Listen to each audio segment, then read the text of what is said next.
है पूरी गौशाला नहीं पालती। एक किसान अगर 30 एकड़ खेत रखता है तो उसको सिर्फ और सिर्फ एक देसी गाय 30 एकड़ खेती करेगा। सब साहिवाल या गिर ये उपयोगी नहीं है। बस बिल्कुल सही। देखिए मैंने अभी बताया था कि पूरे भारत देश मतलब है केवल उत्तर प्रदेश नहीं या केवल बरेली नहीं, देसी का मतलब है भारत देश। तो भारत देश में हर प्रांत में अलग अलग प्रजातियां हमारे देश अपनी होगी। हमारे यहाँ सिंधी है, शाहीवाल है, कांकरेज है, और आप कृषि विभाग में पढ़े हुए कृषि लड़के अभी हमारे पास एक पुस्तक दिखाने का सब 30-40 प्रजातियां जो हमारे देश पाई जाती है। आपने देखा होगा मोदी जी ने एक छोटी गाय पाली, देखा होगा उगलूर जिले की, वो उसकी ब्रेन खत्म हो रही थी। इसमें भैंस से भी ज्यादा फैट पाया। और जितनी छोटी एक साहब जो बड़े बड़े एलसी से कुत्ता पाले हैं, 4 नंबर तक करके कुत्ता दौड़ाते हैं, अगर वो गाय पाल रहे हैं तो उनका स्वास्थ्य सही हो सकता है, अपने कमरे में पाल सकते हैं, वो एसी कमरे में रख सकती है ना, कितनी छोटी। लेकिन शहर में गाय से ज्यादा कुत्ते हैं, और भी वीआईपी कुत्ते जिनके ऊपर आदमी से ज्यादा खर्चा आता है। लेकिन गाय जितना आएगा वो 4 लोग भोजन करेगी, 10 लाख दूध देगी, उसको नहीं पालेगा क्योंकि फैशन बन गया। साहब इसको हम देसी की जगह स्वदेशी कह सकते हैं, स्वदेशी गाय को। हाँ वही देसी मतलब वो भारत देसी। जब हम देसी बात करते हैं तो लोग चौंक जाते हैं, वो साहिवाल है, वो है, वो सब देसी है। उसके अंदर वही गुण है जो आपके बरेली वाली पाई जाती है, जो लखीमपुर पाई जाती है, सब नहीं, ठीक है ना। इनकी प्रजातियां छोटी, साहिवाल में ब्रीड करके बहुत अच्छी प्रजाति निकालती है। आपकी हरियाणा नस्ल कितनी अच्छी होती है, हरियाणा नस्ल के बैल होते जाते हैं पहले, है नहीं। ये सारी चीजें उनका सब जो जहां है कहीं से लाना नहीं है, हमको अपने क्षेत्र में जो गाय पाया जाती है, जैसे गंगा टीवी आपने देखा होगा, जितने आप सांड डाल रहे हैं, जिनकी टीवी एकदम काली काली मोटी ऊंची होती है, वो गंगा टीवी सांड आपने कहा लगे बरेली में इतना ऊंचा टीवी होता है, ये गंगा टीवी बोला था, गंगा के किनारे पर। ये सारी देसी, इसमें से कोई नहीं गाय। अब चर्चा होती है कि हमारे पास गाय जो है दूध नहीं दे रही है, हम कैसे पालें? तो दूध वाली आप भैंस पाली रहे हो, दूध दे रही है, तो एक देसी गाय ऐसा पालो जो अगर दूध नहीं देती होगी तो उसके गोबर और दूध की क्वालिटी जो है दूध देने वाले गाय से ज्यादा बढ़ जाएगी, समझ रहे हैं ना? क्योंकि उसका सारा ताकत जो है गोबर और दूध में चला जाएगा। और जब दूध देती होती है तो उसका 50% जो है एनर्जी जो है दूध में चली गई। इसलिए दूध देने वाली गाय से बेटर है बिना दूध देने वाली गाय पाल लीजिए, तो चक्कर भी नहीं होगा और बच्चा भी न दे रही हो तो और बेटर हो गया कि भैया बच्चा नहीं होगा तो हम कहां उसको पालेंगे, ठीक है ना। ये दोनों प्लस पॉइंट है इसका। तो ये अब देखो लिखा है सरकारी खराई में देसी बैल या भैंस का भी गोबर काम में आ गया, ठीक है ना। हमने कहा था लेक्चर होगा काफी सारी भ्रांतियां दूर हो जाएंगी, लेकिन गाय जो है मूल है, इसका गोबर होना चाहिए। 50% से ले लीजिए और 50% भैंस या बैल उसका ले सकते हैं ना। तो जीवामृत कैसे बनाते हैं दोस्तों? एक जैसे अगर बड़ा किसान है 10-20 एकड़ खेत है, तो जहां ट्यूबवेल आपकी होती है सिंचाई वाला, उसमें एक हौज इसके लिए पानी की, और ये पानी वाला हौज होगा, उसी हौज में आप जितना आपको जो है 200 लीटर 1 एकड़ के लिए चाहिए, 200 लीटर जीवामृत 1 एकड़ के लिए चाहिए, और 1 हफ्ते में तैयार हो जाता है। तो जिस हिसाब से आपकी खेती वहां हो, जो कहते लोग ने 1 एकड़ करेंगे, 1 बीघा करें, हम लोग कहते पूरी करो, डीएपी यूरिया की मात्रा धीरे धीरे कम करते जाओ। जहां एक बोरी डाल रहे हैं वहां जो आधी बोरी करो, अगली बार थोड़ा करो, बाकी ये चीज करते जाओ, तो पूरी खेती को आप करिए। मतलब इसको डालने से क्या नुकसान होता है?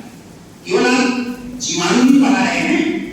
जो कहते हैं कि पहले आप 1 बीघे से स्टार्ट करो, क्यों 1 बीघे से स्टार्ट करें? हम तो कहते हैं गोबर लगा रहा है और पूरे खेत में डाल दें, तो जीवाणु नहीं बढ़ेगा, जीवाणु बढ़ जाएगा, हमारा नुकसान होगा। डीएपी यूरिया डालते रहो, लेकिन धीरे धीरे 2 साल 3 साल में आप जो है डीएपी यूरिया कम करके इसको जब पूरा नेचुरल कंडीशन हो जाएगा तो समझिए आपकी बल्ले हो गए।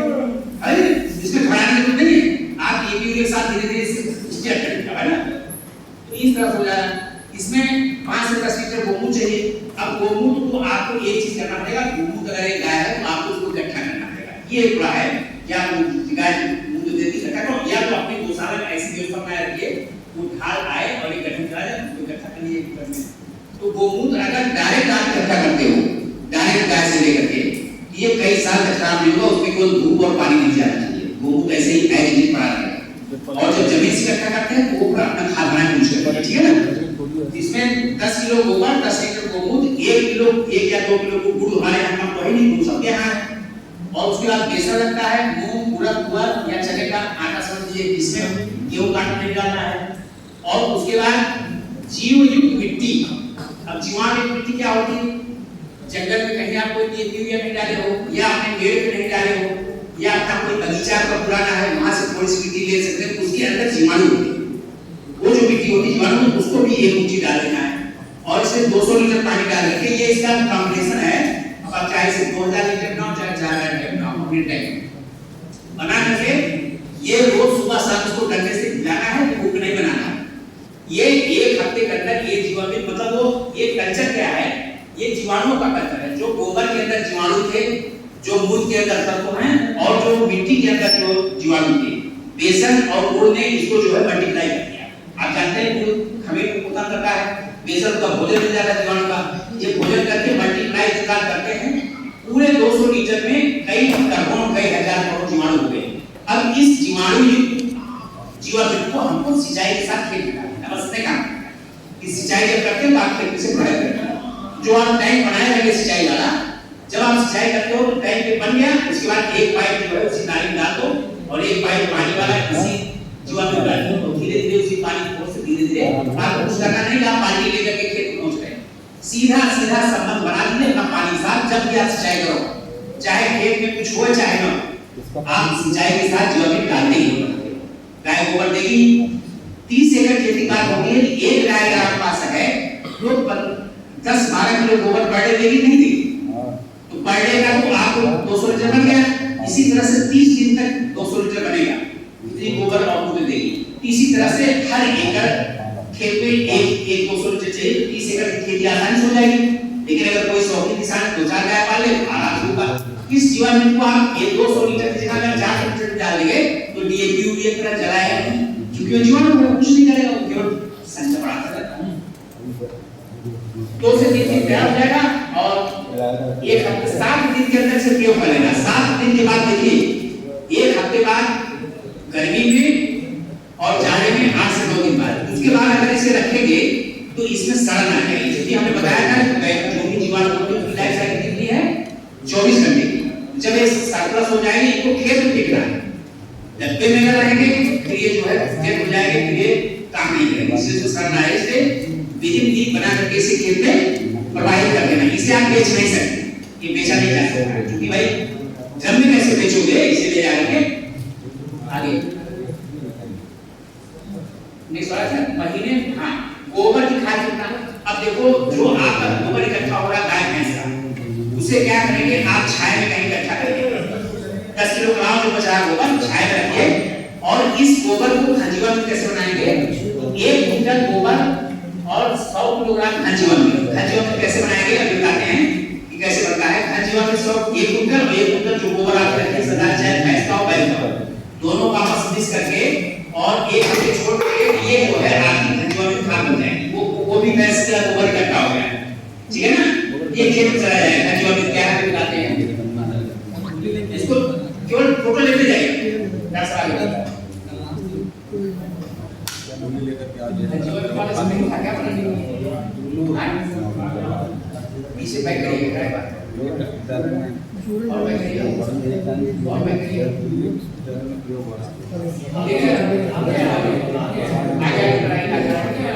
देखिए